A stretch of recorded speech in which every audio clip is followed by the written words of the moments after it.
The final piece of our head topology puzzle is the neck. And in the last video, I mentioned that I angled these faces in the direction of the sternocleidomastoid muscle, meaning that I was going to take an approach where the topology reflects the underlying musculature. But I'm having second thoughts, so I want to explain where my head is at using another scene with two other heads. Okay, if I select both of these and tab into edit mode, edge mode specifically, here on the left is the type of topology that reflects the musculature. You can see this topology angled towards the flow of the sternocleidomastoid muscle, which leaves the two anatomical triangles, the anterior triangle at the front, the posterior triangle at the side. And in general, this reflects the underlying musculature. And that's all based on a theory that if the topology matches the musculature, it's going to be better for deformation. And while I still like that theory and that convention that's fairly widespread, the more I work with characters, the less consequential I think this topology is. It's fine, but it's not necessary. And the only negative in this situation is that it does create a lot of pulls and what I've been calling funky geometry, which practically speaking just means it's a little more tricky to piece together. On the other hand, a lot of necks you'll see modeled like a simple cylinder, right? So we've got this cylindrical grid for the majority of the neck, but then once we get down to the split of the sternal head and the clavicular head, as well as the jugular notch, our topology becomes more custom and less grid-like. But this sort of topology is much simpler to put together. But when we're dealing with meshes at this density, it's really not that big of a deal. It doesn't affect deformation that much, but it is possibly a little bit better for consistent topology and therefore better for consistent detail sculpting. So to take a step back, either choice is going to be fine, but to keep it a little more simple, I'm going to go with this method on the right. Okay, so the first thing I want to do is take that geometry that I angled and straighten it out. Make the faces a little more even and also orient the edges downward. Okay, then we'll be able to simply extrude down the neck in a cylindrical fashion. But I need to complete this edge loop. And once again, I am starting the recording with snapping turned off. I don't know why I'm always in that situation, but at least I'm starting to catch on to it now. But we do want to complete this edge loop. So in the process of doing that, I'm going to try and straighten it up as well, meaning it's kind of angled down the back. And we're not going to need that once I complete this edge border. All right, so I'm just gonna do that same thing where I kind of split the edge loop in half, and then I can have an easier time connecting to the existing verts. Okay, I do want to start this off pretty even, so let's select a string of edges and choose Loop Tools Space, snap them, Loop Tools Space, snap them, even out this border, and let's go ahead and do a vertex smooth operation to get us started in the right place. All right, I'm going to go to orthographic view so it snaps a little bit better, and vertex smooth vertices. Shift R to repeat until I like how smooth it becomes. Looks like we've got some pretty stretched geometry over here. Nothing that a little manual tweaking won't fix. I think we're in good shape now. To begin extruding down the neck. And I'm going to do this in patches. It's not something I recommend doing all as one because, you know, especially the bottom of the jaw is a significant change in surface direction. So I want to go kind of angle by angle. I'll extrude a patch all the way down the front side, then do the side and then the back and connect it all. And I think I'll do this by extruding one down the middle of the horizon of symmetry. All right, so we go from one extreme to the other. And then here I will extrude down to match it. This gives us how many verts in the middle? We're looking at 8 verts, so let's cut that many. Snap them, fill. And from here I want to decide how many edges do I need in the middle to accomplish this shape. Now keep in mind, if we're thinking of deformation and what happens to that area of the head, basically we just need the geometry to accomplish a chin up type deformation, which means there's going to be stretching in this portion. So you want to have more topology than less topology. So even though this looks pretty even with one edge, let's at least make it two edges so that that surface has room to expand in the event of this stretching out. So I'm going to cut two edge loops and then snap it in orthographic. Okay, so this sort of defines this area. And now I've got another patch that I can start to meet up with it. Now I am keeping in mind that this is a fairly thin span that I'm going to have to cut two edge loops in. So it might get a little bit compressed in this area. I'm just thinking of that and knowing that I can smooth that area out if need be. All right, so we'll just cut enough edge loops to match. And then we'll cut two to tie in to the front loops. Okay, so here's where I can really start to smooth out some of these vert placements. Make sure that the space is even. Also try and flatten it out as well. Okay, so it doesn't have that kind of V shape. I want less of the V shape. So maybe I will try scaling this up using the active element. So we're scaling towards that upper vert. So I'll scale it up a bit, give it a little more room to flatten out on the bottom contour. Right click, loop tools, and space. Maybe not space that much. Maybe do these. Okay. Kind of feather out the spacing. Okay, with that established, let's see, I really need to scale all of these up, I suppose.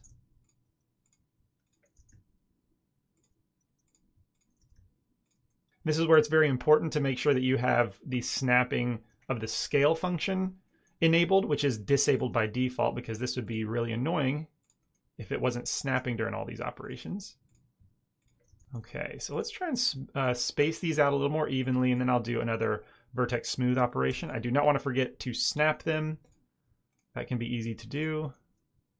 Okay, now I will select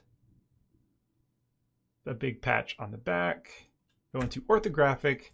You should know the process by now. Smooth verts. Do that several times. Snap. Same thing over here. Okay, I think that's going to be as good as it's going to get. Although now, does it look like it's angled upward? Yeah, a little bit. Well, that's kind of silly. Should have taken my time with that a little bit more. But expanding a patch or a patch's border is a little bit easier than shrinking it. So just moving the border verts, then we can smooth. There we go. All right, that's pretty even now. We're in a good trajectory, so to speak, to start extruding straight down in a cylindrical fashion the majority of the neck shape. All right, so I'm going to extrude right to about here because we're going to split off once we get to the jugular notch and the split of the sternocleidomastoid muscle, maybe a little bit higher. Okay, so we're going to do that patch approach where I am going to extrude way over and then simply fill in between with 8 verts, it looks like. Make sure you have a good angle for snapping. Go to orthographic. Try and do it as straight on as possible for as little snap warping as possible. Okay, so then here we're going to do the same thing that we did with the bottom of the chin, where we're going to cut enough edge loops to accomplish deformation. Now granted, there's not a ton of deformation like squash and stretch in the neck itself, so we should be good here with about 5 edge loop cuts, and then back to orthographic to snap them. Okay, that looks pretty good. Let's continue. Now the neck is angled upward from front to back, which does mean that we have less room in the back for this many edges. But I think I cut an appropriate amount to be slightly stretched vertically in the front, and it'll be slightly squashed vertically in the back. So I think we're going to be fine. But you do want to make sure that it's not too slanted and you have really compressed geometry in the back and really spread out geometry in the front.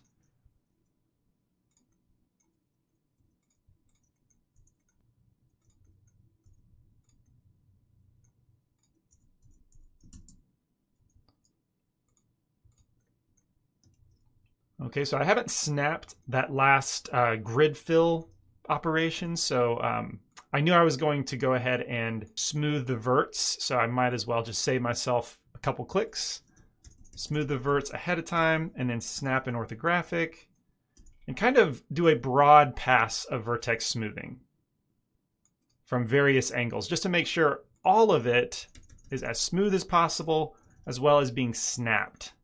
You can see that it gets a little bit funky in the back, which is going to be perfect for our vertex smooth. Maybe one more from the side. And I think we should be nice and even. Tab out to object mode, right click and shade smooth.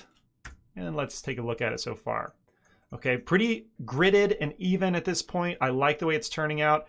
Clearly, it's plenty of geometry to accomplish all those subtle shape differences, surface changes in the sculpture. And at this point, I'm going to start branching off into more custom topology to accomplish the jugular notch and the split in the sternocleidomastoid.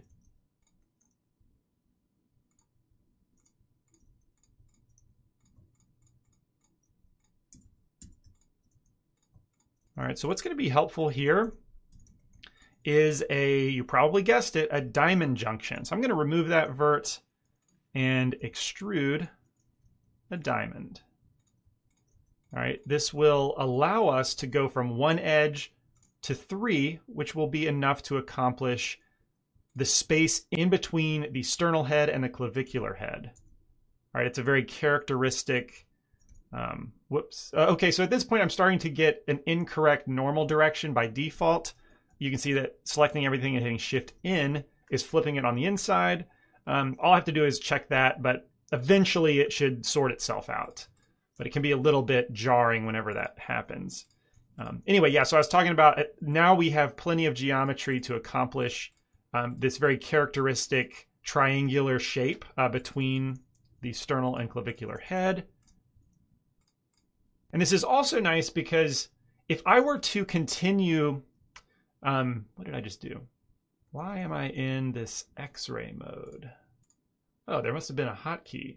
Toggle X-ray Alt-Z. Okay, didn't know about that. Shade smooth. What was I talking about? Yeah, so if I were to try and carry out the cylindrical shape all the way to the ends of our bust, essentially the shoulders, then this geometry, as an example, would have to expand really far out, right? Something like this in order to accomplish the shape for this really, really stretched out portion. And so towards the bottom of the neck, it's good that I'm doing more custom topology, introducing some junctions because the mesh is going to be more consistent because of that. So continuing to fill out the shape of the clavicular head. And we're already getting stretched in our geometry, so it's going to be time for a junction very soon.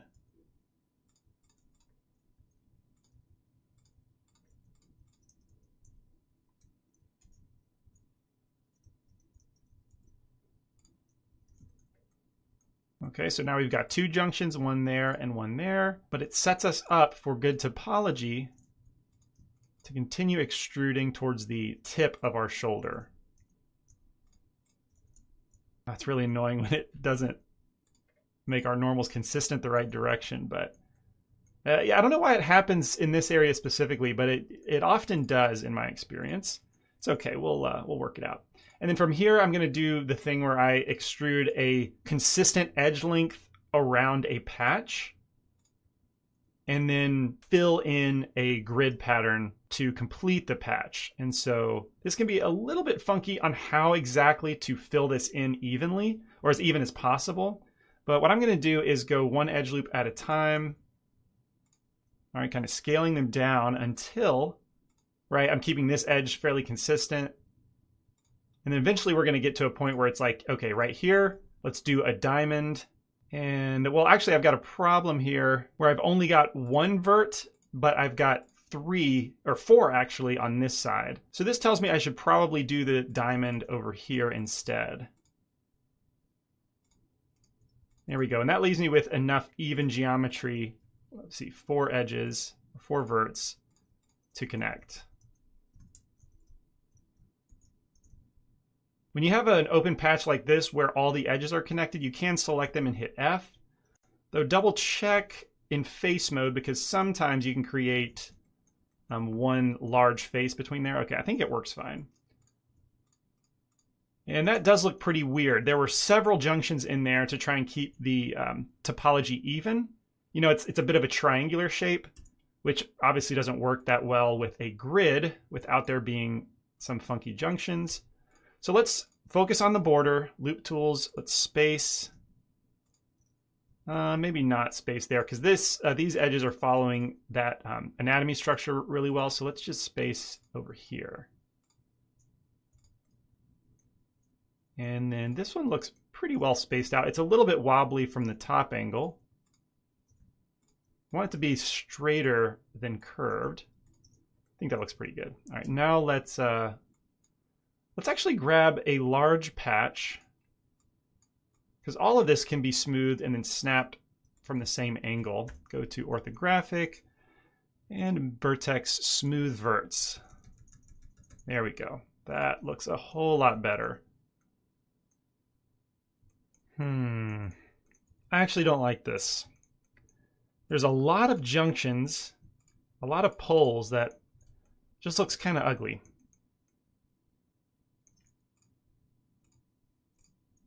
Not exactly sure why. Let me analyze it. It's not the biggest deal if we just remove this. No, I don't like this either. I'm making this harder than it needs to be. All right, let's do what we did with the head. Or the top of the head, I mean. All right, so I'm going to get rid of this. And it was a lot easier whenever I simply extruded kind of the corners of the cube approach, right? So that's going to be a corner, that's going to be a corner. All right, and from here we can sort of go down. Yeah, this is going to be better. I'm still kind of focusing on that cube shape. I think 3 verts will be enough. Sorry, I know you're watching me mess up and then kind of figure it out. And some people appreciate that, but I try and do that as little as possible because it can be hard to watch. Okay, so now I can create a junction there. And this goes up. And then all of these can go around. All right, so basically, I think I need 4. Is that right? If I do 4, then I can connect this way, connect this way.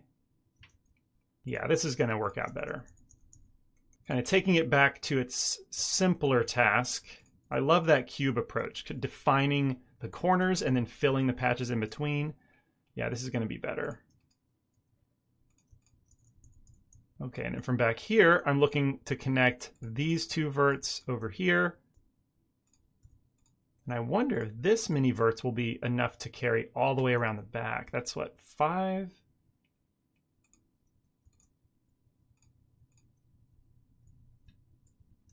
I know I haven't been snapping these. I'm going to go back and make sure that I relax our patches.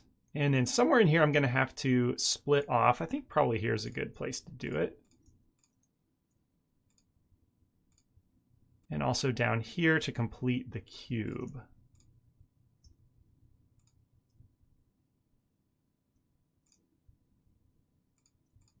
We're getting very compressed and stretched on this side though. I'm hoping that once I smooth out the verts, it'll be fine.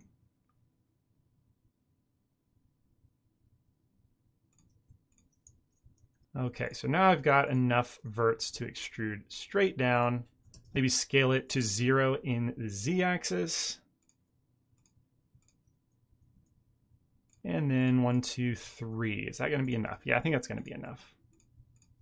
Okay, so we've got it all stitched together, but it's very patchy and inconsistent edge length. So let's select this wide edge loop with very inconsistent verts and choose Loop Tools Space. Let's snap it. Let's see. Bring it down by rotating along this point. Let's do consistent edge spacing here. Loop Space. Okay, and from here I can finally start smoothing out our verts. This is going to have to be a progression because they're so skewed at this point. I'm going to have to do multiple passes of vertex smoothing. Oh, it's already feeling much better. Let's do it from angle by angle, being sure not to select too much. I'm staying in orthographic view as well.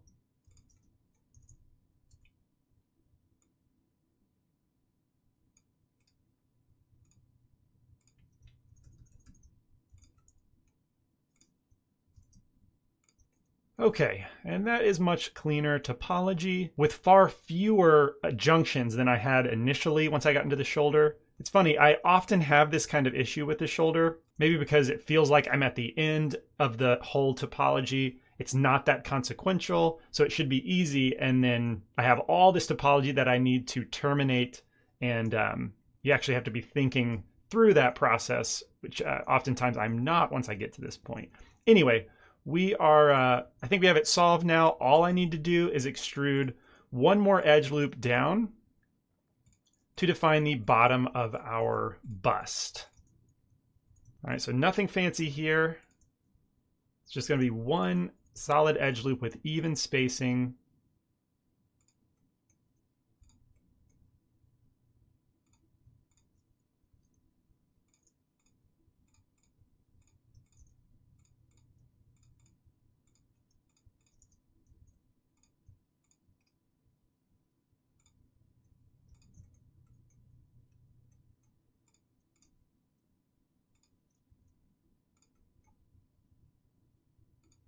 I think that's going to work out great. The only remaining thing to do is to fill in the bottom, right? I want this mesh to be watertight for the sake of subsurface scattering to calculate as realistically as possible. And let's see. Yeah, so I'm going to fill across this gap and then fill to a point where I need to judge how many verts I can cut across, and is that going to be enough to create even topology? Now, this really is not important. It's more my modeling OCD to try and keep it even. I think I went a little bit too far because I'm left with 4 verts to cut across this stretched expanse. So I think if I remove one face, now I've got, should be 6 verts. Okay, so you can see how I know that. I exclude this vert and this vert because that's where we're going to have a diamond junction. And so I know if I cut 6, fill this first one as a quad, that one as a quad, and then just fill across. Okay, and then I will select all of the bottom, and we'll do a vertex smooth vertex operation. Whoops, let's undo that. I accidentally grabbed a border vert. There we go. Even it out. I'm going to hit Control plus to grow our selection, and then the I key to add one more edge loop that's a little bit more consistent and respectful of the border edge. I do want to disable the boundary so that that is not inset across the horizon of symmetry, and then deselect the horizon and vertex smooth verts one more time. There we go. Just for a little bit more even of a topology. Okay, tab to object mode, right click, shade smooth. Okay, so now we have a completed head topology. I just need to make sure that I sew in the mouth cavity, which I might as well do now. Where is that thing hiding? I think it's, if I turn on restriction toggles. No, why can't I see the mouth bag? Alt H. I'm in local view, that's why. Okay, so there's the mouth bag. Let's select that, our retopology mesh. Isolate this selection by going into local view, and I should be able to just simply Control J. Same way we did before. I need to find out where they're disconnected. Okay, right here. Alt click here on both sides and Shift Alt click. Okay, so even though it looks like one edge loop, they're both edge loops that are on top of each other. And when you see the orange gradient on either side, that means you've got both selected. you can go to, let's see, mesh, I think it's here. Yeah, merge, or the M hotkey, which is usually what I do. Merge by distance, and you should see 15 verts removed. Okay, so this, if we can slide the edges, then we know that that is completely stitched in. And now we have a completed head topology. At least an initial retopology that's pretty even, all things considered. We used a grid format wherever we could. It doesn't hurt to come in here, leave local view, and do a once over pass to make sure that your verts are where you want them. Almost always there's going to be a few stragglers that can use a little bit of TLC. Oh wow, look at this one. That one's way off. But by and large, we are completed with the initial retopology. And next we can turn our attention to salvaging detail from our sculpture in preparation for high-res detail sculpting.